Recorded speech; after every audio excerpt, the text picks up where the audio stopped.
Lycoris Recoil is probably the most popular anime in Japan for Summer of Anime 2022. Do not believe me? I'm going to show you some proof here. So yesterday, we had the entire series, the Japanese name for Lycoris Recoil, trending right here, as you can see on screen, with pretty much 500,000 tweets. Now, this is before the ending of its trending, and I didn't get to actually get a snapshot of its actual ending phase before it kind of fell off the trending tab on Twitter, but it does not change the fact that the series was trending in a massive way. A lot of people were talking about it because the finale came out yesterday, and I dare say that this rivals the discussion of an anime like Cyberpunk Edge Runners, which, let's be honest, was heavily talked about in the West, but maybe not so much as in Japan. So we can definitely say at the very least that Lycoris Recoil is probably the most popular in Japan. And the question I think many are going to start wondering is why? Why is this series the most popular, or almost the most popular, in Japan for Summer of Anime 2022? Well, for a few reasons, honestly. There is quite a few reasons that come to mind. I think it has to come to just the way the show is presented. Also, the art is very clean. But on top of that, I think for an anime original, people were able to tune in and enjoy it and not really know what to expect, because there was no manga, no light novel to really kind of spoil yourself on, dive into, and read ahead of the series when it comes out. So everybody was anticipating for the next episode. Like in Japan, in the West, we were all excited to see where the series would go. And also, one thing that always gets people that want to continue watching this series and they continue to talk about it is if the character is going to die or not. And if you have watched the entirety of the series and you watched the finale that came out yesterday, then you're probably one of those people that have been feeling the death flags. All the death flags that have been building up around, Chisato throughout this entire series. And even though she, spoiler alert, did not die in the end of episode 13, there was still so many ways that she could have, and people were anticipating that potentially happening in the finale.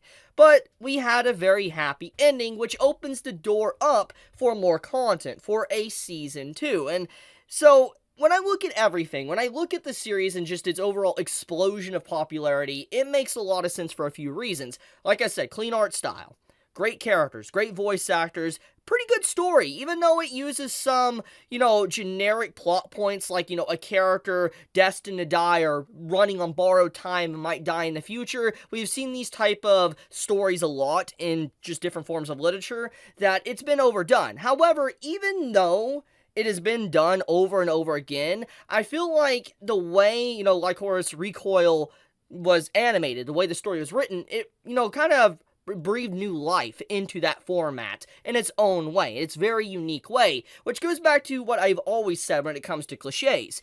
You can have the most cliche series imaginable, use every cliche in the textbook of cliches, but if you're a good writer, if you know how to do execution on these said cliches, you can turn the most cliche thing into the most heartbreaking and an emotional journey that you could experience. And so, I feel like the people that were working on this, anyone that was writing on this anime, since it's anime original, they did a fantastic job with everything they possibly could. There is areas that I feel like could have been expanded upon, which I don't think the series is perfect, and I'll talk about that in a moment.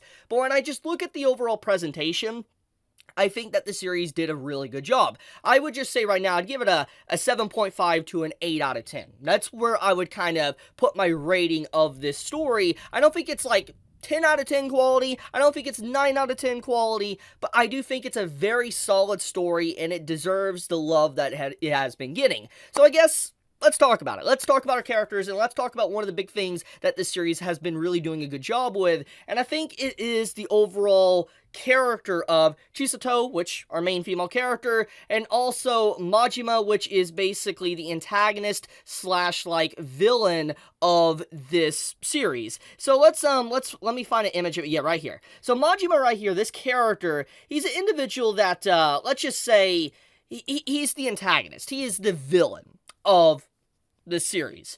But I wouldn't necessarily, quote-unquote, call him 100% a villain, because in his eyes, he views himself as a hero. He thinks he's a hero of justice. He's on the side of the weak. That's what he says himself throughout the episodes, which I think is very fascinating, and it makes me really enjoy his character. It's very intriguing, because call me a sucker for it or whatever, but I've always been a big fan of characters that are an antagonist or a villain that views themselves as a good guy.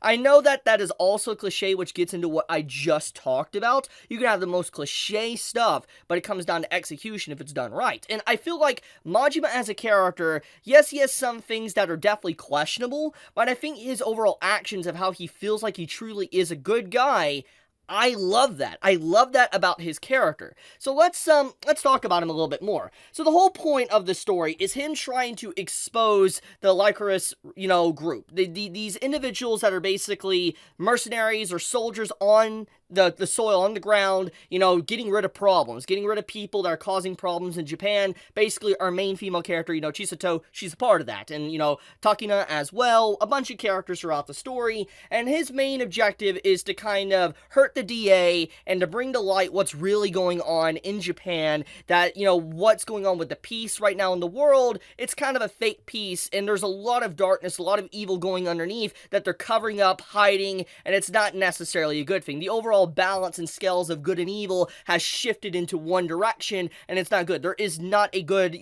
balance between the two. And so the character, Majima, he wants to bring balance. He wants to, allow people to understand that the peace that they're experiencing is actually done thanks to just this shady operation, this organization doing stuff, and that, people that have peace that never know of any hardships might really never understand what peace actually means, or what it means to have peace. For instance, wars is why we get peace sometimes, and then peace is why we get wars sometimes. And I like the overall character of Majima, of how he questions this and he brings all of this to light. So he's a perfect counter, so to say, to Chisato, because Chisato, she's a character that wants a status quo. She wants the status quo of everything to stay the same, the world to stay the same. She does enjoy the life that she's currently living, and she wants it to remain the exact same way she's been living in since the very beginning. And so she represents the exact opposite of Majima, which is very good story writing, because the big point of a protagonist and an antagonist is to have the opposites of each other's goal. For instance, you have the antagonist constantly gnawing at the protag and trying to get the protag to shift into the antagonist's direction, which you have this entire episode 13, kind of like that. The whole sit-down conversation, everything was kind of like that. And in its own way, the antagonist kind of won.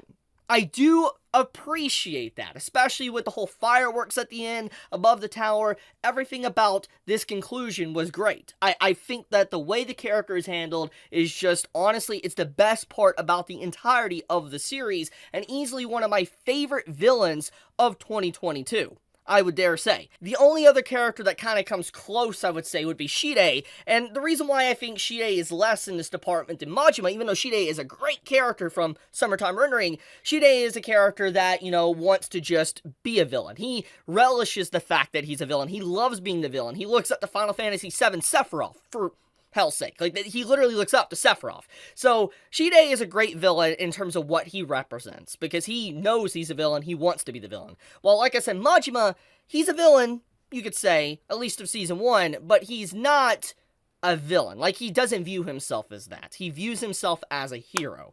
So just, like I said, there's core differences there, and I really think that Majima did everything excellent. I think that the way they ended this, like, if I go back to, like, the ending, like, right here, the ending of the episode, they definitely set up for, a Season 2. And I feel like how Majima is technically alive, like, it proves that at the end here, that, like, Majima somehow is alive. Like, we have a little brief scene in the, like, here in the city, where Majima appears and he's A-okay. And I feel like this is obviously setting up for a Season 2, and I feel like the way he presented his argument to, Chisato, he's not going to be the main antagonist of Season 2. He said himself, he would work with the DA, he would work with Chisato, Takina, and all of them if the roles were reversed. For instance, if he felt like the DA was losing, if he felt like, Lycoris was losing, they were, getting destroyed by something else, he would join them and help them out. He's just someone that seeks balance, like, pretty much Thanos, balance is all things should be. And I can go on and on about Majima. I think he's a great character, and he's easily, like I said, the best part about the entirety of the show. But okay, let's let's talk about a few other things. Let's talk about this. Mika. Mika! Oh, this scene right here is such a phenomenal scene. 10 out of 10 scene. If there is any scene that I think hit everything correctly, story beats, music, visuals, everything, every department, I would say would be this moment. Because Mika revealed so much. Like, the way his character is presented in this moment, when he goes up against Yoshi and he's basically killing his ex, his lover, pretty much, someone he likes. He kills the man to be able to save his stepdaughter, Chisato, to give her a heart. It's a very emotional scene, and the man even reveals he's been lying about his wounded leg, using a cane or whatever. He didn't need it. Just everything about this scene is perfection, because it just comes so left field. And his character, basically how it's presented later on, that like he's still running the cafe and he's keeping this secret of him still using the cane and all that, and where the heart came from and everything, and how Chisato's still alive with a note and all of that. I love how he keeps that secret, that image, for Chisato to believe that Yoshi, in the end, was a good guy, and he gave her her heart, and he didn't actually want her to kill him. I love how Mika presents that lie, that white lie, showing that sometimes lies can be, good or bad, and obviously can be definitely bad in the future if, Chisato finds out, and she probably will if there is a season 2, and I feel like because of the popularity, there definitely will be. But I love Mika as a character. Mika is just so freaking good. Such a good character.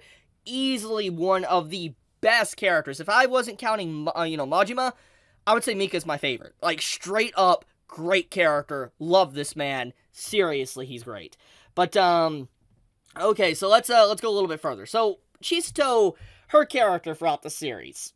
Obviously, she was supposed to die thanks to her heart giving out. She does get that replacement heart at the end thanks to Yoshi dying and Mika, kind of ripping the heart out of his chest for her. She doesn't know that, but she gets to live on with a replacement heart.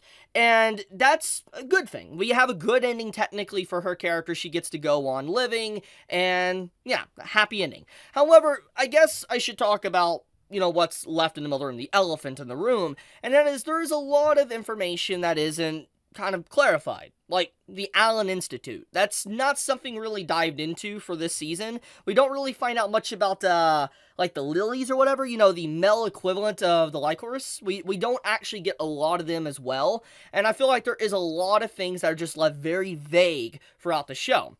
And I feel like maybe they didn't want to dive into that stuff at first, but probably maybe mid of the series, of its run, they noticed how popular the series was getting, and they might have been like, you know what, like, we're gonna leave a lot of things vague, and we're gonna set up for a season 2. Something like that. I could be wrong there, but I feel like maybe the intentions of the show might have been a one-and-done thing, one season, but it seems like they might have decided, maybe far into production, like, yeah, let's make a season 2, and they left a lot of things out in the open where you could wonder what's gonna happen next, because there is definitely a lot to the story to wonder. I mean, what's going on with Majima? The man survived a rocket to the face. He survived falling from a building, and somehow he's still alive. That's ridiculous. And, I mean, with the whole heart thing, there's a lot of stuff there. So, I feel like overall, it's an 8 out of 10, or a 7.5 out of 10. One of those two, great series, one of my favorites from this anime season, and I'm sad to see it go. But all good things must eventually come to an end, and I feel like the series came to a relatively good ending, and I wait for potentially a season 2 in the future.